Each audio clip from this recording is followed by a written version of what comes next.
week's episode of Naruto Shippuden, the Infinite Tsukiyomi arc continues, and so does Jiraiya's story, this time focusing on the intense rivalry between Naruto and Sasuke. This episode right here is basically a straight retelling of Naruto, Sakura, and Sasuke getting ready to go off and do their training right before the time skip and leading into that part of the story. However, there are some key differences. The biggest difference is any character that was dead before is now alive. And is it just me, or is Sasuke even more pissed here than he was in the actual series? Maybe it's just me, but he seems way more upset about not getting acknowledgement from his father and being weaker than Naruto, way more than seeing his entire clan and family killed in the real story of Naruto. It's very strange. Basically, the rivalry between Naruto and Sasuke has been reignited in this episode because Sasuke realizes that Naruto has caught up to him real quick, but he doesn't want to acknowledge it. And they basically redo that scene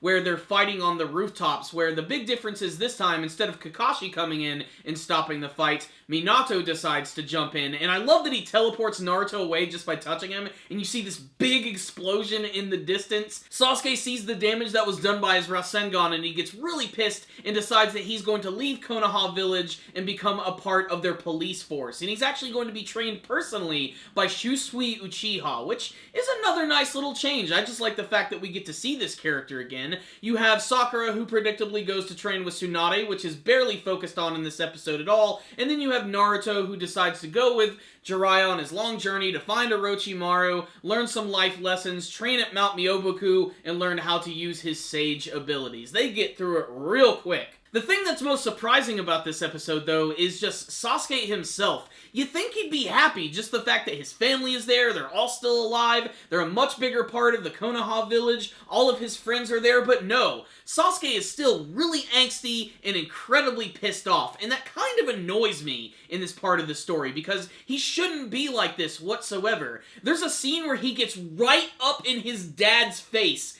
basically telling him, like, look, you're not gonna tell me what to do anymore, I'm doing what I want to do. His dad should have smacked the crap out of him right there. So what's the rundown on this week's episode of Naruto Shippuden? Basically, they're just redoing the events with some minor differences. The biggest thing here is that Sasuke is still a part of the village, he's just left to go do his own training. It's implied that he's going to come back and be incredibly powerful, and that's because he wants to throw down with Naruto. By the end of the episode, you can see that Sasuke is still really angry about all of this. Like I said, he almost seems overly angry. There's also a subplot which is involving Orochimaru and Danzo because, you know, bad guys like to hang out in dark rooms and do evil things. Basically, they're trying to find a new body for Orochimaru. It's definitely going to be Sasuke. Now, what I think would be really interesting for this arc is if they do something really drastic and something really extreme, because Itachi is still alive, he's still a part of the village, he's even trying to bring the Uchiha and Konoha even closer together, where Sasuke is actually sort of like going away from that. And what kind of dark twist would it be if Sasuke actually ends up being the one who commits the Uchiha massacre? That would be crazy. The thing you still have to remember, though, is that this is a story that's being written by Jiraiya. It just doesn't make sense that he would write a story about this. It's very, very strange. Maybe he's taking his experiences that he had with Orochimaru and just sort of implanting the characters that he knows in real life into this story. It's funny to note, too, that they don't even, like, show Tsunade this week. We still have to remember that this is all a part of her dream, and yet she's playing such an insignificant and extremely small role.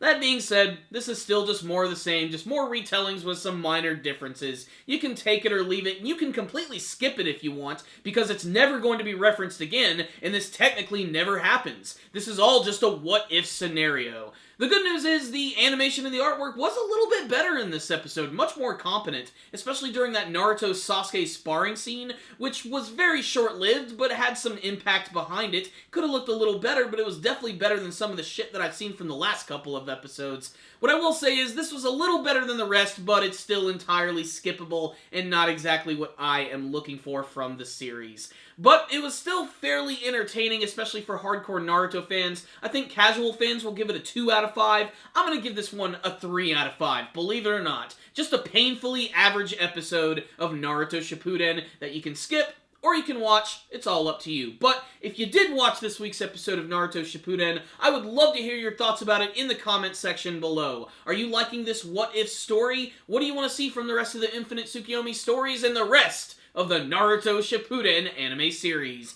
Make sure to tell me in the comments section below. Thank you guys for watching this video. Make sure to like it, share it with your friends, and subscribe to the channel. Thank you guys again for watching, and as always, stay dandy, baby!